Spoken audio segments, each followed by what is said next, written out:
Хүүхдийн байгууллага үүсэж хөгжсөний 100 жилийн ойд зориулан дор нутгийн авьяаслах хүүхэд багчуудын чөлөө сэтгэлгээ дүрслэн зурх идэвхийг өрнүүлэх, бүтээлч хүүхдийг нээнэлрүүлэх хүүхдийн ертөнц зургийн уралдааныг зарлаж байна.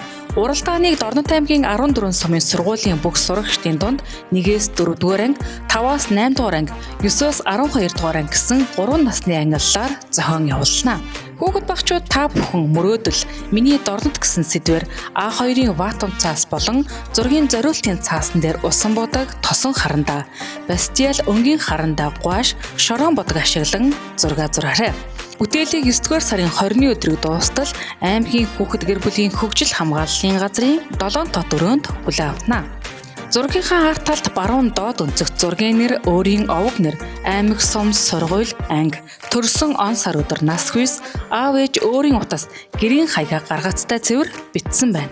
Шилдэг бүтээлүүдийг хүн болох багаасаа авьяас сургалтын төслийн уралдаан тэмцээний зардлаас шагнаж урамшуулж, хүүхдийн байгууллага үүсч хөгжсөний 100 жилийн ойн өдрөөр хөгжимт драмын театр хүүхдийн авьяас хөгжлийн төвд үзэсгэлэн гаргана. Мөн энэхүү уралдаанд сурагчдаа идэвхтэй оролцуулсан анги удирдсан багш нарыг шалгаруулна. Дор нутгийн ирээдүй болсон хүүхэд багчууд та бүхнийгээ хүүхдийн ертөнц зургийн уралдаанд урьж байна.